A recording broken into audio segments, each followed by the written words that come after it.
കഴിഞ്ഞ കുറച്ച് മാസങ്ങളായിട്ട് IT ഇൻഡസ്ട്രിയിൽ നിന്ന് കേൾക്കുന്ന വാർത്തകൾ അത്ര സുഖകരമല്ല. കുറച്ച് പേടിപ്പിക്കുന്നതും കൂടിയാണ്. അതായത് ഒറാക്കിൾ, ഗൂഗിൾ, ഡെൽ, ആമസോൺ തുടങ്ങിയ കമ്പനികൾ വലിയ രീതിയിൽ ആൾക്കാരെ പിരിച്ചുവിടുന്നു.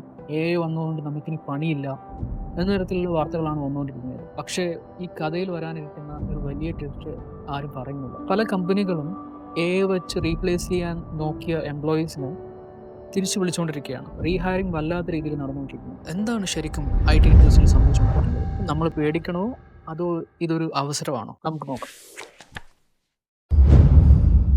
ഒറാക്കിൾ ഈ അടുത്ത് നടത്തിയ പിരിച്ചുവിടൽ വലിയ ചർച്ചയായിരുന്നു. അവർ മാത്രമല്ല, ഇൻഡസ്ട്രിയിലെ പലരും പറയുന്നത് ഞങ്ങൾ AI ഫസ്റ്റ് കമ്പനി ആവാൻ പോവുകയാണെന്നുള്ളതാണ്. അതായത് പണ്ട് 10 പേർ ചെയ്തിരുന്ന ജോലി ഇപ്പോൾ 2 പേരും ഒരു AI ടൂളും കൊണ്ട് ചെയ്യും. ഡെൽ ഈ വർഷം പിരിച്ചുവിട്ടത് 12,500 പേരാണ്.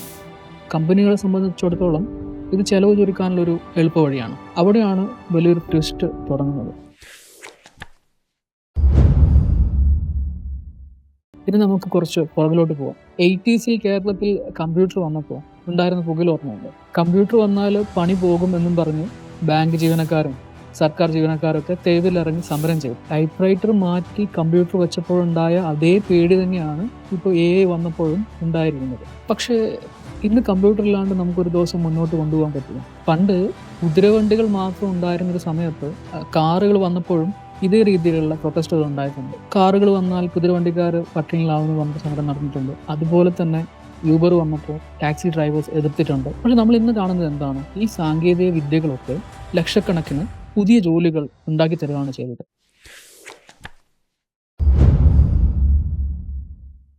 ഇപ്പോൾ പുതിയ വാർത്ത വരുന്നു. AI വരുമെന്ന് കരുതി ആവേശത്തോടെ പിരിച്ചുവിട്ട പല കമ്പനികളും ഇപ്പോൾ വെട്ടിലായിരിക്കുന്നു. AI പല ജോലികളും വേഗത്തിലാക്കുന്നുള്ളത് സത്യമാണ്. പക്ഷെ അതിനൊരു ഹ്യൂമൻ ലോജിക് ഇല്ല. സങ്കീർണമായ പ്രശ്നങ്ങൾ പരിഹരിക്കാനോ ക്ലയൻറ്റുമായിട്ട് സംസാരിച്ച് ഡീൽ ഉറപ്പിക്കാനൊക്കെ ഇപ്പോഴും മനുഷ്യൻ തന്നെ വേണം. എടുത്തു ചാടി എല്ലാം AIക്ക് വിട്ടുകൊടുത്ത കമ്പനികൾക്ക് അതിൻ്റെ സർവീസ് ക്വാളിറ്റി കുറയുന്നതായിട്ട് മനസ്സിലായി. അതുകൊണ്ട് തന്നെ പിരിച്ചുവിട്ട പല മിഡ് ലെവൽ എഞ്ചിനീയേഴ്സിനെയും അവർ തിരിച്ചു വിളിച്ചുകൊണ്ടിരിക്കുകയാണ്.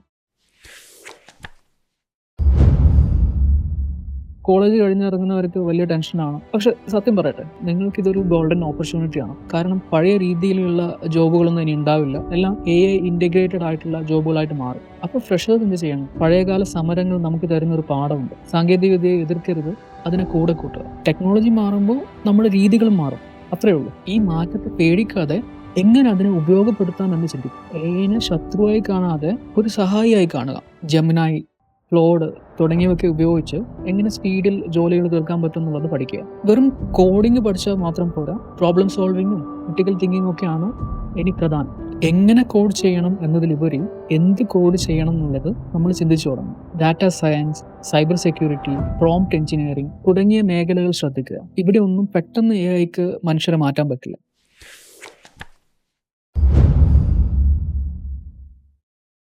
ചുരുക്കത്തിൽ പറഞ്ഞാൽ AI നിങ്ങളുടെ ജോലി കളയില്ല.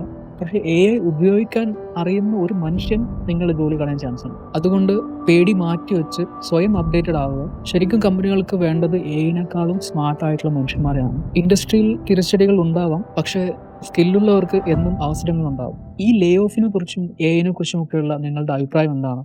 താഴെ കമൻറ്റ് ചെയ്യുക. കൂടാതെ നിങ്ങളുടെ കൂട്ടുകാർക്കും ഇത് ഷെയർ ചെയ്യും. ഇതുപോലുള്ള കൂടുതൽ ഡീറ്റെയിൽഡ് ആയിട്ടുള്ള വീഡിയോകൾക്ക് വേണ്ടി ടെക് പോഡറ്റെ സബ്സ്ക്രൈബ് ചെയ്യാൻ മറക്കണ്ട. ഞാൻ ഖലീൽ. ഇനി അടുത്ത വീഡിയോയിൽ കാണാം.